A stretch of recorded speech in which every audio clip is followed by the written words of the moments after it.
Thank you, Mr. Speaker.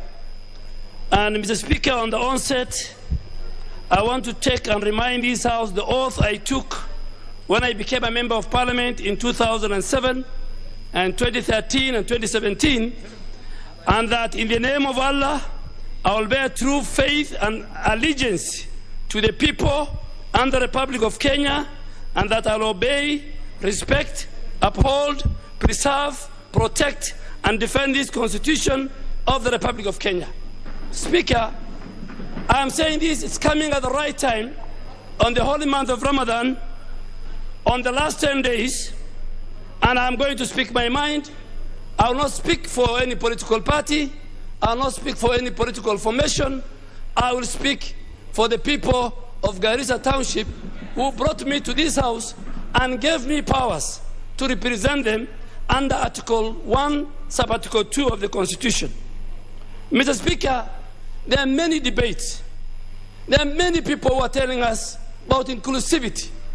Kenyans, and I have been a founder member of ODM, that this came as a result of the 27 post-election violence. I want to challenge anybody to tell me that by the passage of this bill, there will be no post-election violence. I want somebody to tell me and look at me in the eyes that there are no election reforms. ODM asked, and all of us asked, for election reforms. I want someone to look at me in the eyes and tell me if this bill contains any election reforms. I want somebody to tell me if this bill has united Kenyans or divided Kenyans. So, Speaker, the presidency is divided. Before you even come to the members of Parliament, before you go to the people of Kenya, Mr. Speaker, constitutions are not meant for leaders. Constitutions are meant for the people to check on the leadership. And Mr. Speaker, if you allow me, Mr. Speaker, in the 60s, in the first referendum in the 60s, only one region took part in that referendum. And it was in the northern part of Kenya called NFD. And the Speaker here, without no apologies to make, because I listened to over 50 members. Everybody is speaking for his region. Everybody is speaking for his community. I will speak for the Somali community, and I have no apologies to make. 99% of them voted for me. And Mr. Speaker, this document discriminates them. This document does not favor. Mr. Speaker, a lot has already been said about this bill, and I'm also cognizant of the fact that on Tuesday, the Speaker gave a ruling. I do agree with the ruling on the constitutional and procedural matters. However, Mr. Speaker, I want to raise first and foremost two critical issues, two key issues with this bill, which I would like to go on record, because in my view, they are very weighty constitutional issues that this House, including all Kenyans outside this House, must address. And Mr. Speaker, I want to tell our colleagues here, 20, 30 years from now, what you do today, it will haunt you. What Tom Mboya did, what Jaramogi Oginga did, what Mzee Jomo Kenyatta did, what all the leaders before us did, either positive or negatively, it is haunting them today. Mr. Speaker, let me look at clause 44 of this bill. This clause provides that the President shall nominate and with the approval of the Senate, appoint the judiciary ombudsman. This clause further provides that the judicial ombudsman shall, among other things, these are the functions, receive and conduct inquiries into complaints against judges, registrars, magistrates, and other judicial officers and staff of the judiciary. This is a very dangerous trend, Mr. Speaker. As a country, over the years, we have had an independent judiciary under the 2010 Constitution, which is devoid of interference from any arm of government, Mr. Speaker, of which is free to express itself and work without being directed by anybody. One which is only guided by the Constitution. The office of the Ombudsman, Mr. Speaker, shall erode all these gains. Mr. Speaker, Article 172 of the Constitution protects and defends judges and magistrates that in the event JSC finds a judge has contravened the Constitution, either on integrity, the Judicial Service Commission will look at it and will give the judge a fair hearing in a tribunal formed by the President. Mr. Speaker, what this judicial ombudsman is going to do is exactly what President Moi, the late President Moi, did during his time. That judges will go to State House, they will present the judgment to the President, and they will come and read before a court of law. Justice Madan did it. Justice Majid Koka did it. And you can go to the records. Mr. Speaker, this creation of the ombudsman is creating fear, intimidation into judges. Mr. Speaker, minorities all over the world, including Kenya, including myself, our savior is the judiciary. Mr. Speaker, you know what happened after the Supreme Court nullified our elections. And I want to confess and apologize to the judiciary and the people of Kenya. I didn't say, but my party said that we shall revisit. With this ombudsman, the revisiting has started. Mr. Speaker, will this not mean that judges will work under the intimidation and under the whims of what the executive tells it to do? How shall a judge do their work, render their judgment that are free and fair? Can judges who are likely to be intimidated by the executive ensure, number one, that the justice shall be done to all Kenyans, irrespective of status? The answer is no. Mr. Speaker, a classical example of a member in this House is Honorable T.J. Kajwang. If under this system, T.J. Kajwang today could have been charged with treason of what he did in Uhuru Park. But because we are an independent judiciary, my colleague and a friend, T.J. Kajwang, sits in this House today. Honorable member of Emuro Dikiri has many pending cases. Number two, Mr. Speaker, that justice shall not be delayed. The answer is no.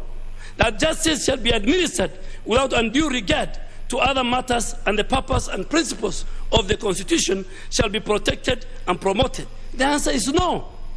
Mr. Speaker, for these reasons, let me go on record on the answer that the office of the Judicial Ombudsman shall bring an end to the independency of the judiciary that we fought for many years. If this passes, nothing shall stop a judge from being told to jump, and the only thing he will do is how high should I jump? And due to intimidation, they should be asking how high they should jump. Mr. Speaker, I want to ask colleagues, let us not be emotional. What we are going to do here is going to haunt some of us here. Mr. Speaker, let me go to the other issue I have a problem with. The issue of the second schedule. Mr. Speaker, the issue of the second schedule, to which this bill is introducing additional 70 constituencies. Mr. Speaker, somebody should tell us why 19 counties should be left. Why should 19 counties be left? Kakamega has 12 constituencies. Kiambu has 12 MPs today. In this bill, Kiambu is getting over 13 constituencies. Kakamega is getting about 3. Compare what Legale did. Mr. Speaker, look at North Horr. North Horr is equivalent to the former Western, Central, and Nyanza constituency combined. Somebody is telling us North Horr does not deserve a constituency. Look at Ijara, where even the chairman of the BBI, the late Haji, comes from. Ijara is 25,000 square kilometers with over 300,000 population. Tell us what is wrong with the Wajir South. Mr. Speaker, enough is said. Speaker, if you allow me, I will finish with a Chinese proverb. And I want the women of this House to respect me. I had no choice. I read a Chinese proverb, Mr. Speaker, and allow me just to quote that Chinese proverb. It is very important for this House to hear, because the Chinese proverb is exactly going to tell us what we are doing. The Speaker, I read a book and a Chinese proverb, and I really want the ladies in the House to respect me, that you will only, we ask for consensus. The time is over. Time is over. Honorable Maore. Honorable Maore. No. No, the proverb is going to be yours. Honorable Maore, proceed. No. Well,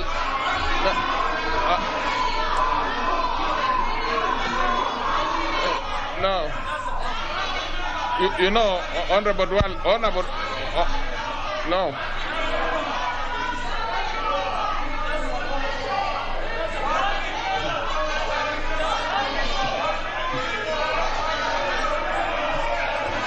Anyway, just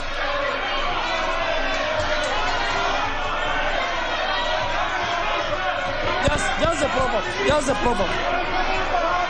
Just a proverb. Okay. Mr. Speaker, just a proverb. Please. Mr. Speaker, just a proverb. No. I would not expect that you digress. Mr. Speaker, just a proverb, important. Just finish it. Mr. Speaker, the Chinese proverb says, you will only realize the importance of dialogue, the importance of negotiation, the importance of peaceful resolution of conflicts when a mosquito lands on your testicles. Thank you. Proceed, Honorable Maore. Honorable Maore. Honorable Maore.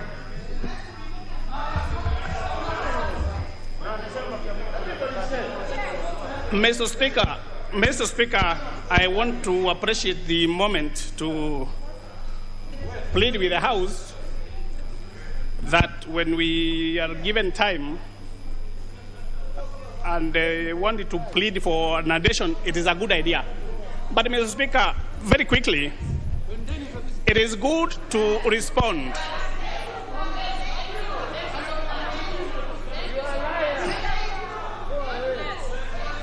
Mr. Speaker, can I have my time starting now, being disrupted by this? Thank you. Now, Mr. Speaker, the times that we are facing in this country are very, very unfortunate. Mr. Speaker, they are unfortunate to the effect that we have leaders who have chosen the path of lies, path of destruction of the country, a path of misleading, a path of conniving. Mr. Speaker, if you can recall about the handshake, if you can recall about the handshake, it came to cool down this country. It came to help this country. It came to save this country from itself. Mr. Speaker, the unfortunate debate is that a part of that government did not recognize the handshake as a way of healing the country, but saw the handshake as a way of being denied the power. Mr. Speaker, if you listen to the sentiments by members opposed to this bill, they are not opposing it on the basis of the content. They are basing it on the issue that they are being sidelined. They don't say by who and how. Mr. Speaker, the politics in this bill are the ones we are addressing. The ones who are fighting it, they are doing it for politics. Mr. Speaker, if you hear about coffee, you hear about the prices of maize, about the prices of tea, and about corona, and they're saying this is not the time, this is about the economy. Yes, Mr. Speaker, it's about the economy. The economy is being destroyed by corruption. The economy is being addressed in this BBI. And Mr. Speaker, if you look at the people who have been disparaging the the bill, they are actually broad-headed cowards.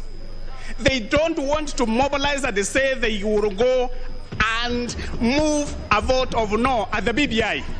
They have been fighting these stages on technicalities. They have been sponsoring litigation. They have been moving days and they're saying they want to talk about what? After 5 members have talked about a bill, Mr. Speaker, anybody coming thereafter is just a repetition.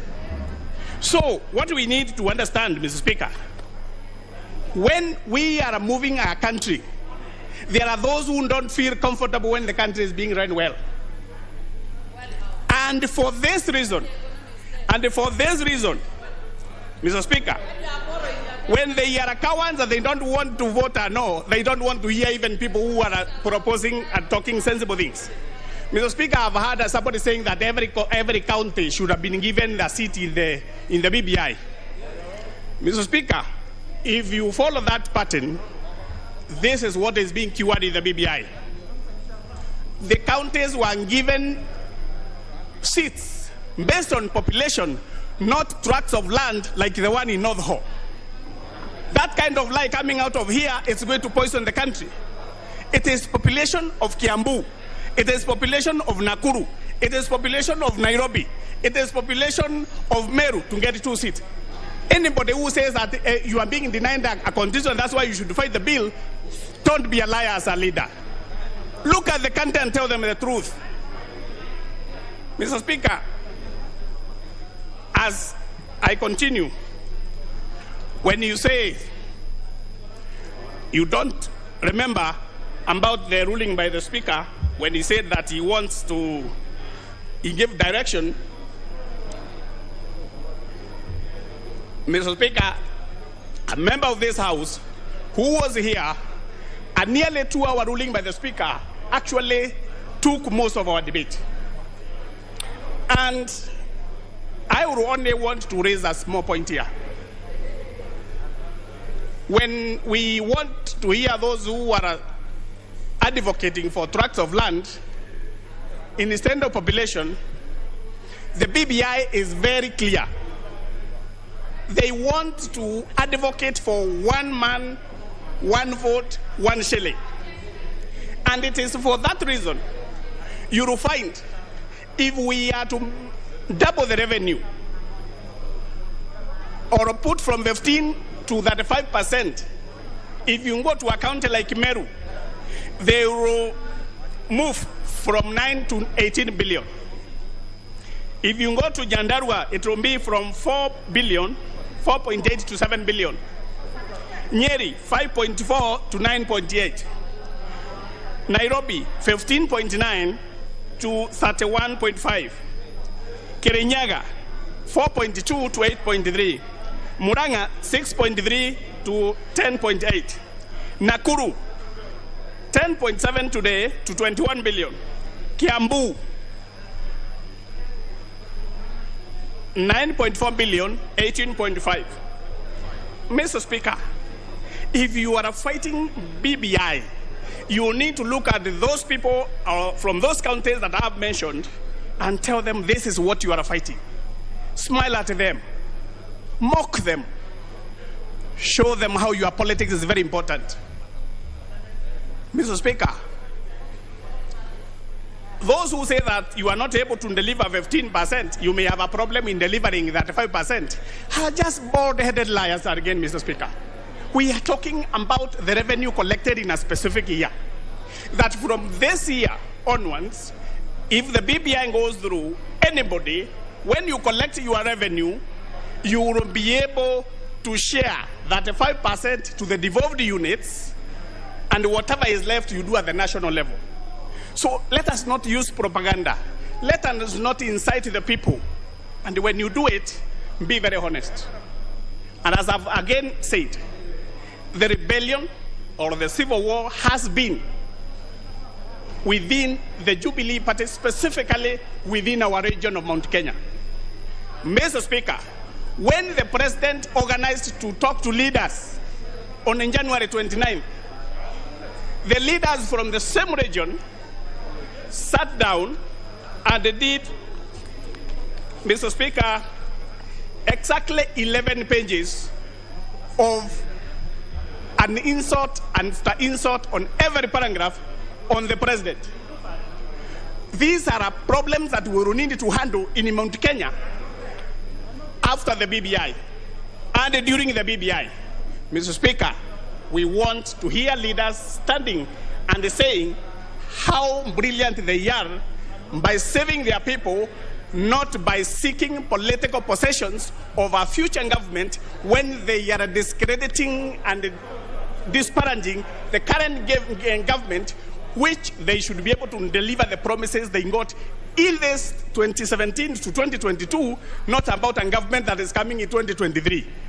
Put a covenant, let it be in writing. It is now written in BBI, not written in some game reserves where the lions are roaring and you are being scared like children. Thank you, Mr. Speaker.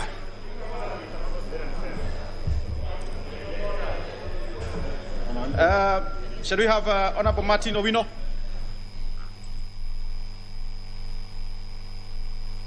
Got it. Thank you, Mr. Speaker. First of all, allow me to thank God for the gift of life, that today I can stand here to debate on this important amendment bill. Also, I want to thank God for the two statesmen, President Uhuru Kenyatta and my party leader, Prime Minister Raila Amolo Odinga, who have committed themselves and resolved to make this country become and remain productive and prosperous. Mr. Speaker, a word of wisdom has it that you cannot solve a problem if you don't understand it. And this is what we are going through here in this House. Mr. Speaker,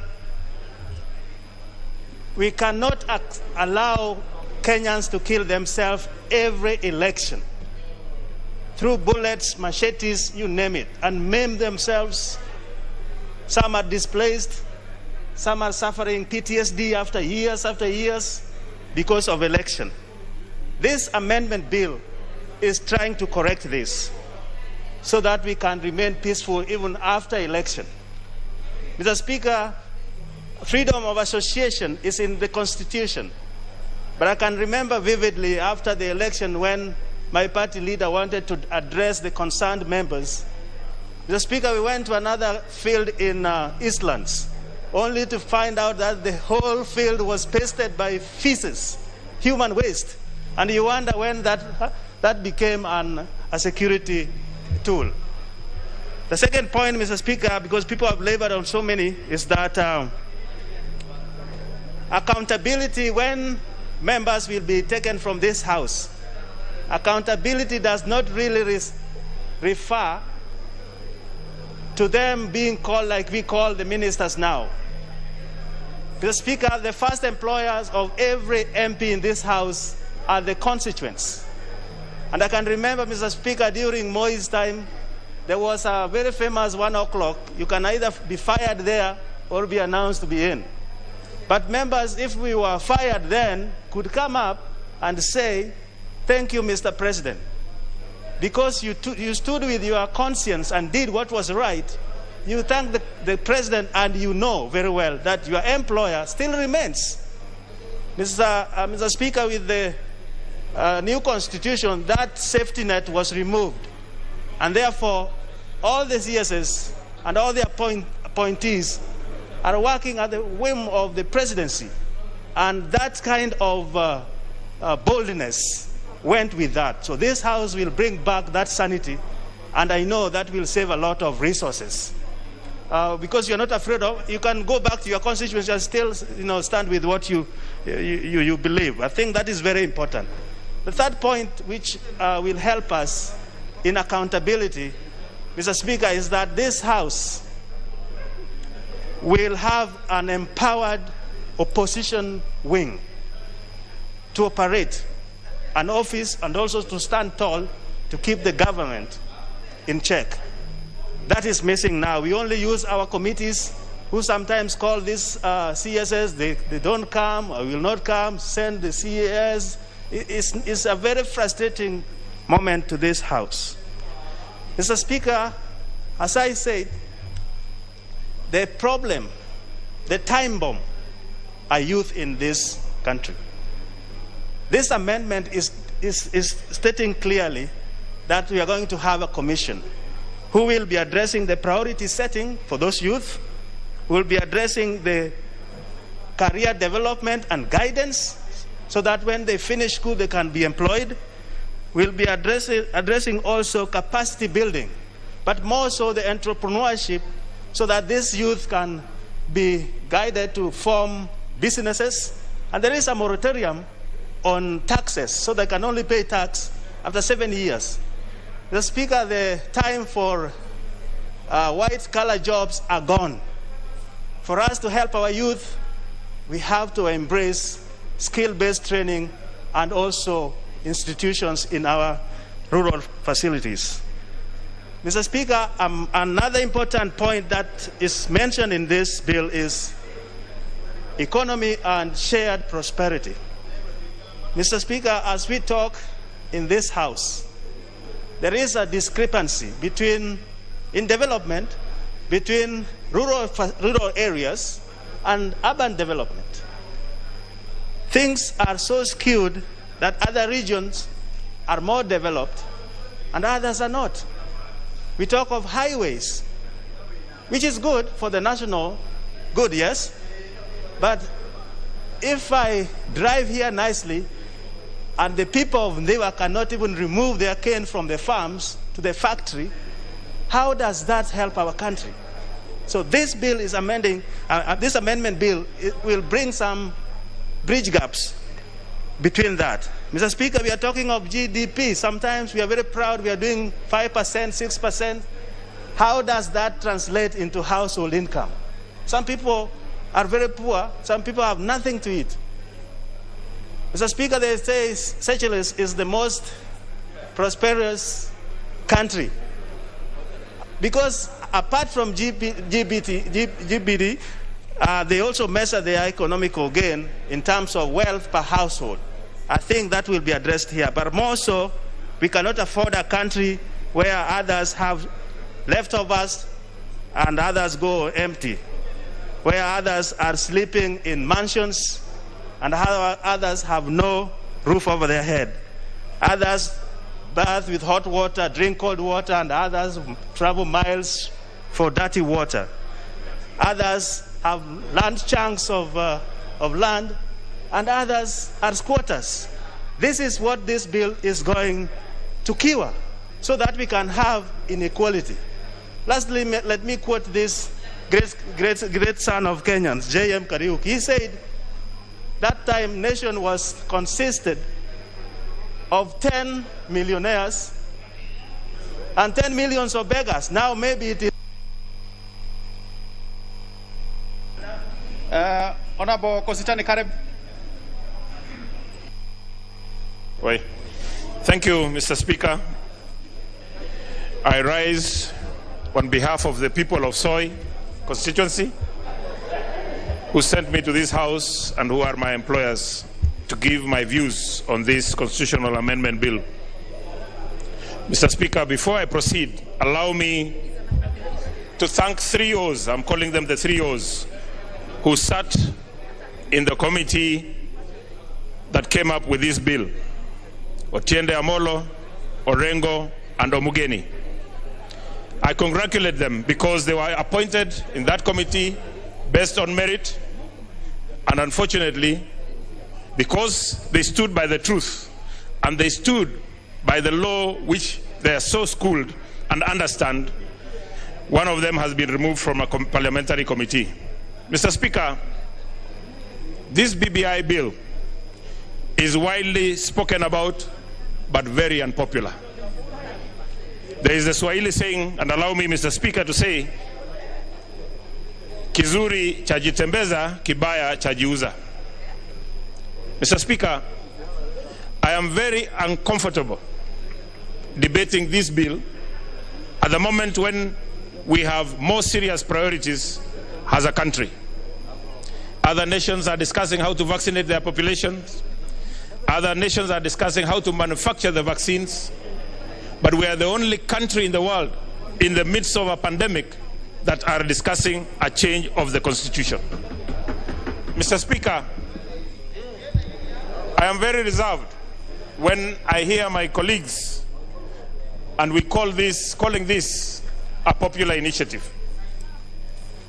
Mr. Speaker, as an elected member from Uasin Gishu County, which is benefiting by getting 3 constituencies that we never asked for because our views were not there. Mr. Speaker, there are members in this House who will vote yes, yet their counties are losing.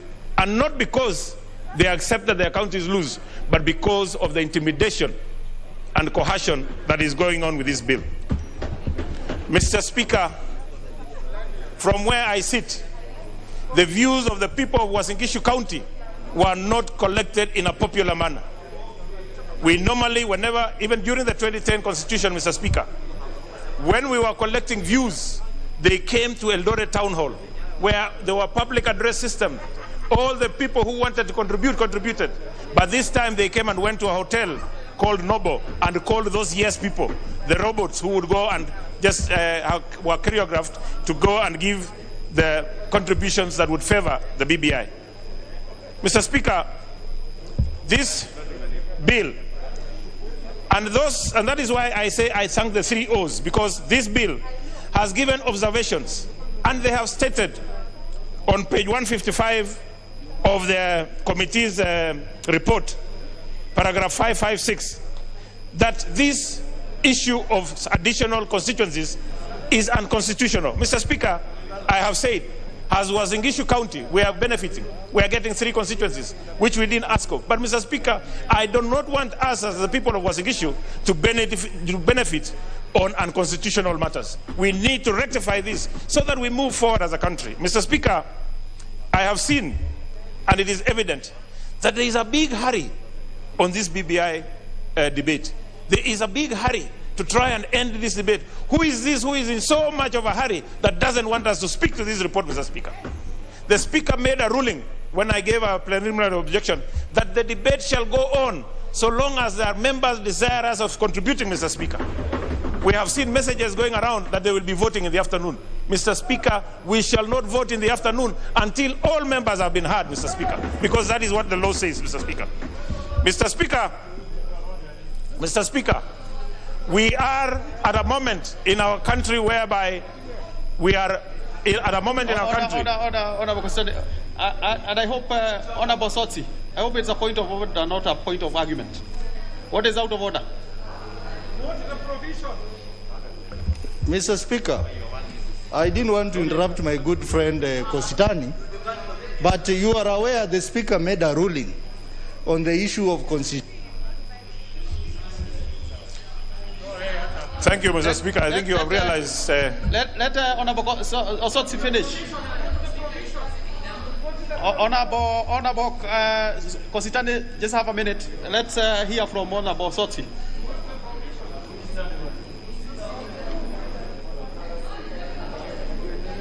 Give Honorable Osotsi the mic.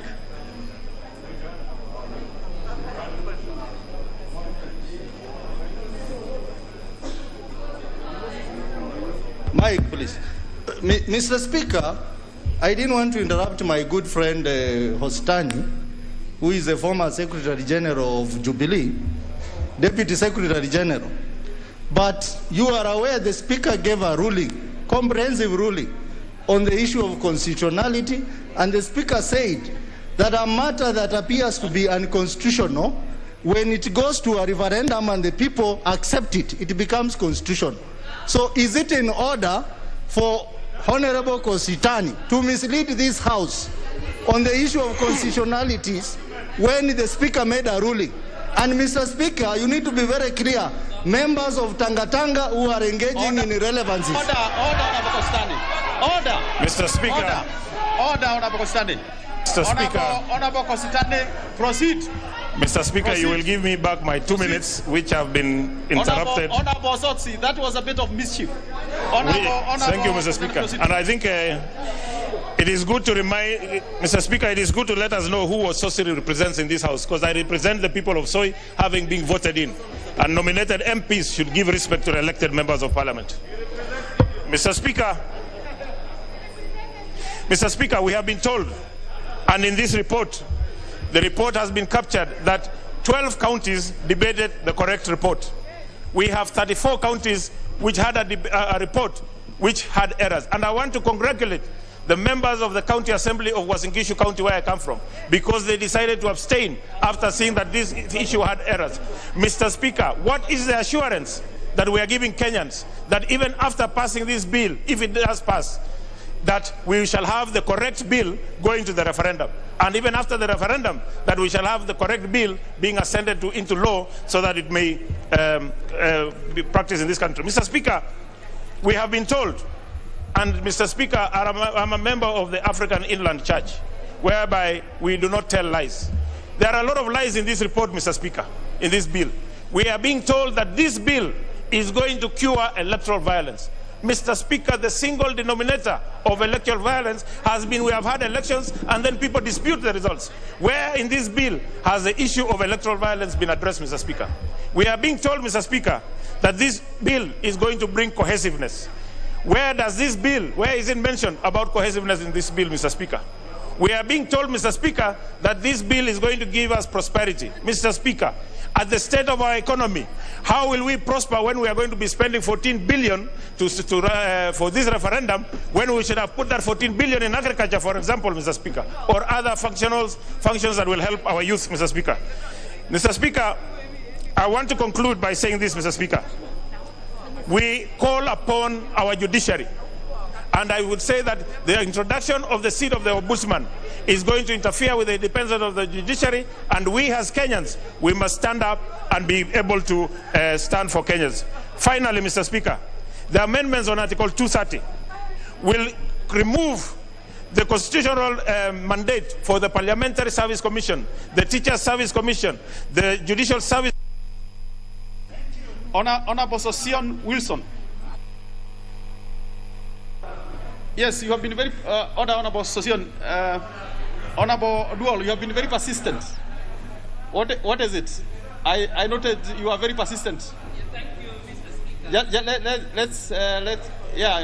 Speaker. Thank you, Mr. Speaker. I don't know whether it escaped your attention, but I wanted to draw to your attention that Honorable Kositeny remained standing throughout the time while Honorable Osotsi was raising a point of order. Is that in order, no, Honorable Speaker? It is not in order, Honorable Kositeny, although that has left the station, but I needed it to go now is well informed. Honorable Sosion, please proceed. It had to go on record. It's still on his feet again.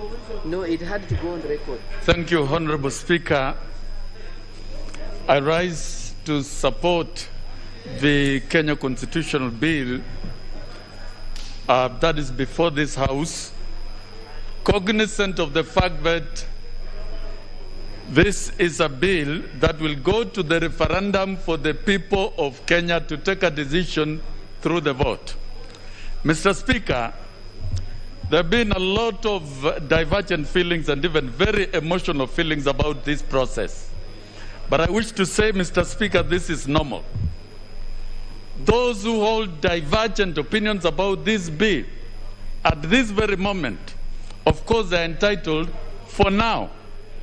But I would wish to say, Honorable Speaker, situations change. And some of the hard positions we take at the moment, we will realize in the long run that really they were not the right ones at that time. And therefore, in looking at this bill, it is important to appreciate the origin of this bill. The origin of this bill is the numerous circles of elections that have been accompanied by violence. And Honorable Speaker, I'm speaking here on behalf of the workforce of this country, the working men and women who are often and every now and again affected by election violence. Mr. Speaker, from 1992, the ethnic clashes, it is still fresh in the minds of all of us and in the minds of voters in every election period.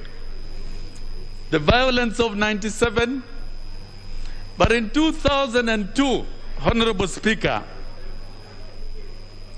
there was a resolve by Kenyans, and Kenyans were voted globally as the most optimistic citizens because of the obtaining situation at that time of coming up with a political coalition.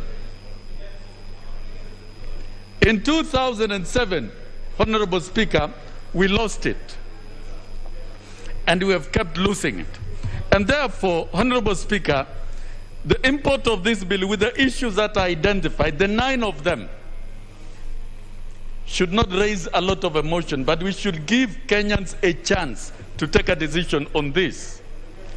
Ethnic antagonism and competition, nepotism, of course, has been practiced by previous governments, probably out of fear.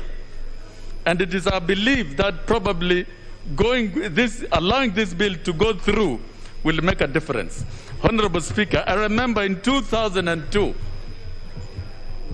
the current president, Uhuru Kenyatta, while a candidate of KANU, said very clearly that this country shall not offer free education. That was a position. But the presidential candidate of the National Coalition promised free education. And indeed, eventually, currently in 2021, Uhuru Kenyatta, the president, is a passionate supporter of free public education. So situations change. And where we are at the moment, looking at the constitutional claim of the citizens of this country and democratization of this country, we should not be, as a parliament, an impediment to this process. But we should allow the process to proceed to the next stage. Mr. Speaker, as a workforce, we have been part and parcel of struggling for democratic governance in this country. And even in 2017, it was our earnest desire that there be a government of a framework of a government of national unity prior to election. And as you have seen from figures, in 2007, the economy slumped from 7% to 1.6%. That means job losses, and that means lives lost. And in 2007, Honorable Speaker, after the elections, I had an opportunity of visiting, together with my union, the IDPs in Nakuru and in Eldoret. It is not something that we would wish to see again in this country. And therefore, Mr. Speaker, as a labor movement, we are cognizant that there are a lot of benefits and gains in this bill that will stabilize the country and that will guarantee peaceful elections, stable economy, steady economy. Kenya would be a middle-income country now, and a country that would be so robust with an assurance of jobs, with an assurance of good environment for businesses if we tackle the issue of elections, if we tackle the issue of violence, if we tackle the issue of corruption. The 9 issues that have been placed before us by the leaders of this country should be a covenant and a commitment that must be implemented once this bill is passed. Honorable Speaker, even as we support this, because we look at the greater gains, we know, one, as a workforce, we might be losing our voice in the Salaries and Remuneration Commission. And the infrastructure of SRC in the envisaged bill should not take away the voice of workers. Whoever will be the President of the Republic should ensure that the representation of workers in the SRC is sustained. As workers, we are losing the slot of nomination in the National Assembly. And it is our belief that moving forward, we should still be able, as a country, to ensure that workers are represented through other avenues. Mr. Speaker, we even contemplated to have membership of constituent representative in the Teacher Service Commission, but this should be captured in the statute. It is our belief that the parliamentary system, the hybrid model, Honorable Kingala Macau, please. Thank you, Mr. Speaker. I have been waiting for this chance for long. Mr. Speaker, from the onset, let me say that I am supporting this BBI. Why? Mr. Speaker, if you look at the journey, from the time the handshake took place between Honorable Raila Amolo Odinga and Uhuru Muigai Kenyatta, Mr. Speaker, the economy of this country has improved somehow until when COVID struck. Mr. Speaker, from the 27th of March, some of us were in the streets of Nairobi fighting for democracy, fighting for rights. Mr. Speaker, this BBI is going to be the savior, the redeemer of the marginalized. And when I speak here, Mr. Speaker, I'm speaking like many people who are saying that they are speaking on behalf of their people. Yes, indeed, I'm speaking on behalf of Mavoko people and Machakos County at large. Mr. Speaker, it is very easy for us to understand. And in fact, more reason why I'm wondering, the opponents of BBI are saying this is not without public participation. Mr. Speaker, this is a popular initiative. Mr. Speaker, there are some communities, when their leaders speak, they say they don't want to read anymore. Mr. Speaker, in addition to Raila and Uhuru coming together, my party leaders, Dr. Stephen Kalonzo Musyoka, together with Musalia Mudavadi, together with Gideon Moi, together with Wetangula, came together and warmed this relationship that BBI is going to sail through and going to help people. Mr. Speaker, why am I speaking about this? In very many times, this country, the national cake, has been divided through units. Mr. Speaker, when I look at the BBI, it is coming here, and I have seen in Mavoko, for example, in Machakos County, yes, maybe we have gotten some more constituencies. That is the only way, Mr. Speaker, we are going to ensure that there is equity. Mr. Speaker, when I look at my constituency, Mavoko County, sub-county, Mr. Speaker, I have more than 500,000 people. And I am receiving the same CDF with someone who has 50, 60,000 people. This is a time, Mr. Speaker, when I look at this BBI giving me an extra constituency. Mr. Speaker, I feel there will be adequate representation. So, Mr. Speaker, again, you know, I had somebody speak of Kakamega, Kiambu. Indeed, those were the beneficiaries of the then colonial divisions. Mr. Speaker, today, if every ward in Machakos County is going to get a development fund, that means there will be development streaming down to common Mwananchi, where roads were not there. Today, I'm an embarrassed person, Mr. Speaker. I bound Nairobi here. When you go to Syokimau, there is only one tarmac road. Mr. Speaker, with increased revenues to the counties, it means those people who live in Machakos County and Mavoko will now benefit through developments. Mr. Speaker, I also pride that in this house, I represent more than 50 members of parliament who live in my constituency. And I think, members, it is high time I requested you, if you want us to have more development, your Kera monies now, you should donate to me so that I make those roads for you. So when I hear people here, when I hear members here, Mr. Speaker, saying that the BBI is not a good thing, then I don't understand, Mr. Speaker. Mr. Speaker, Machakos County will get 35% of the last audited accounts. Mr. Speaker, if we have walked this journey of 15%, how about 35%? Mr. Speaker, you know, this should not be a political debate. I know there are opponents and proponents, and now I speak for the proponents. Mr. Speaker, when you look at clause 3, I have seen what BBI wants to cure. The SMEs, Mr. Speaker, now they will be funded through the government, and it's anchored in the Constitution. Mr. Speaker, I have heard people saying that the word fund won't be there. It has been shown that it's going to be anchored in the Constitution. Mr. Speaker, time is gone when governors were mistreating MCAs who don't sing to their tune.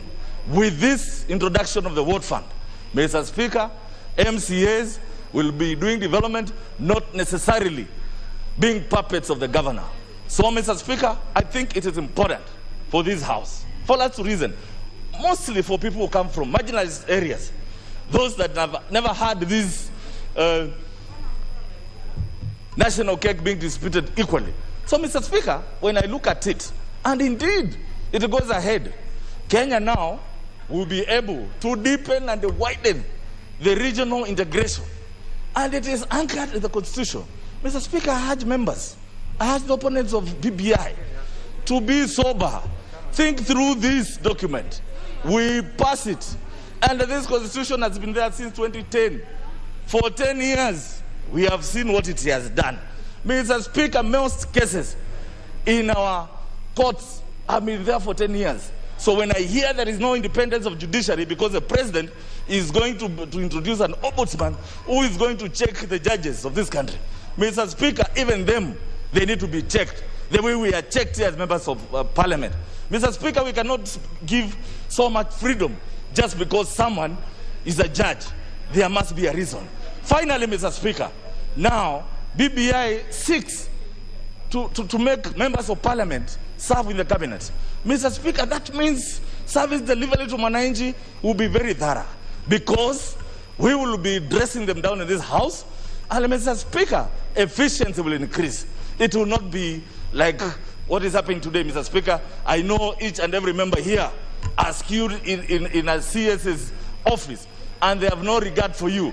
They only have regard for one person, the appointing authority. So, Mr. Speaker, we should support this BBI like yesterday because I know with it, Kalonzo is going to be the president of this country and the least maybe a prime minister. Thank you, Mr. Speaker. I support. Thank you. Jawab Honorable Chachu.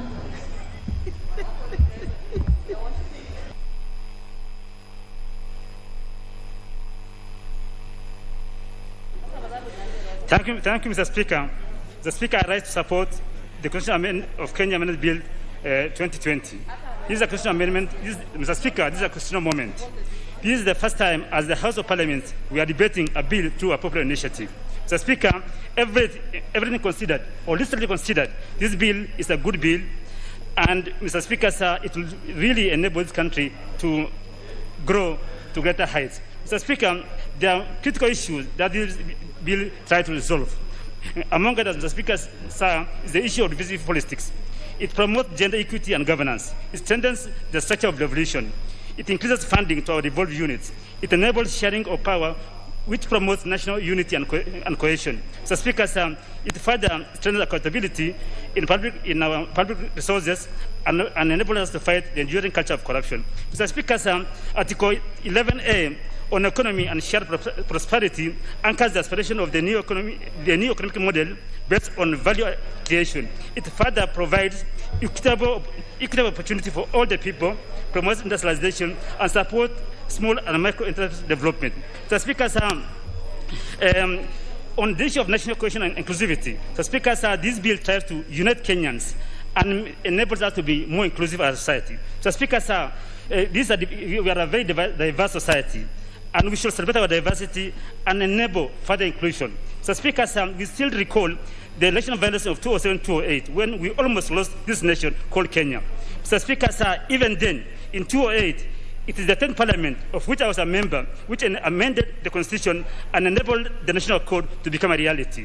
So, Speaker, sir, during the period of National Code, we had relative peace, our economy prospered, and most profoundly, we ushered a new constitutional order by promulgating the 2010 Constitution.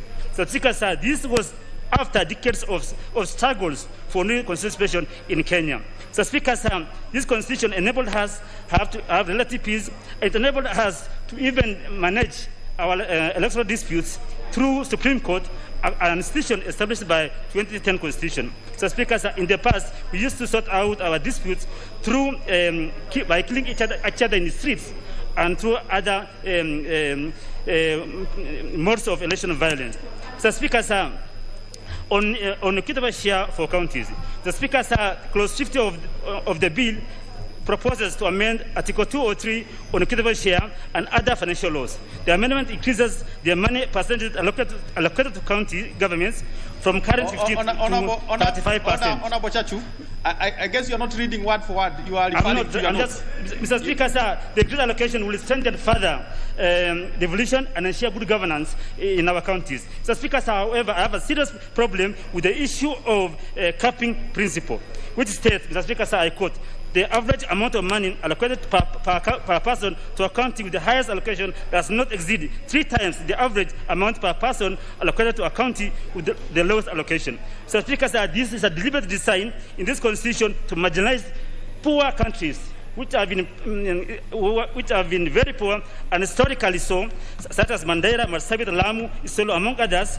as they are considered to be getting more share of equitable share as per the current constitution. Mr. Speaker, sir, on issue of representation, this bill seeks to amend Chapter 7 of the Constitution on representation of the people. The goal is to enhance equity, transparency, fairness, and fairness of the electoral process. Mr. Speaker, sir, the amendment is largely biased on one man, one vote principle, and it's biased and discriminative to Kenyans from vast constituencies like Northern, where I come from. So, Speaker, sir, these Kenyans, like other Kenyans, deserve fair and effective representation. Access to effective representation means having reliable means of communication and access to the representative. Mr. Speaker, sir, for a vast constituency such as Northern, with 38,953 square kilometers, with a diameter of 800 kilometers, Mr. Speaker, sir, the principle of one man, one vote, without considering other parameters such as land mass and means of communication, is extremely unfair and denies these Kenyans effective representation. Mr. Speaker, sir, this amendment, which increases the number of constituencies from 290 to 360, denies the people of Northern fair representation. In terms of land mass, Mr. Speaker, sir, Northern covers 7% of Kenya's land mass. Marsabit County covers 25% of Kenya's land mass. Mr. Speaker, sir, Northern constituency is larger than 4 former provinces of Western, Nyanza, Central, and 7 Nairobis combined. Mr. Speaker, sir, once this bill is ratified by Kenyans through referendum, these 4 provinces, Mr. Speaker, sir, will have 156 constituencies, represented by 156 MPs, while Northern will still only have 1, having gained 30 more constituencies. Mr. Speaker, sir, allow me to make a case using Nairobi. Mr. Speaker, sir, in 1998, Nairobi had 8 constituencies, Marsabit had only 4. In 2013, Nairobi constituencies increased to 17, Marsabit remained at 4. Mr. Speaker, sir, in 2022, once this bill goes through, Nairobi will have 29 constituencies, while Marsabit remain with only 4. Mr. Speaker, in the last, from 1988 to 2022, Nairobi constituency will have increased the constituency from 8 to 29, yet Marsabit will barely have 4. Mr. Speaker, sir, since 1963, at independence, 15 years ago, Marsabit County got only 1 constituency. That is 1998, when SACO was carved out of North Hor, what was then called Marsabit North constituency. Mr. Speaker, sir, the whole principle of equality of vote, which is based on 1 parameter, which is population quota, is very discriminative and denies participatory Kenyans fair representation. Mr. Speaker, sir, Article 89 of the current constitution and the bill and BBI are very serious reservations. Mr. Speaker, sir, this necessitated me in 10th Parliament, as a member of the Constitutional Review Committee of this House in 10th Parliament, to seek for, to demand for article for self-determination, which were negotiated, which I was not able to realize. However, Mr. Speaker, sir, Kenyans from these areas, if we keep denying them the effective representation, will one day demand for that. And that's the time, Mr. Speaker, sir, serious crisis will come. Mr. Speaker, sir, Kenyans from those areas, like the Basa Wabera and others, have fought for this country. Fought through the secession movement when wanted to succeed. But Mr. Speaker, sir, they even lost their lives. That's what we call Wabera Street here in Nairobi. That's a Honorable Chachu, your space is gone. Now.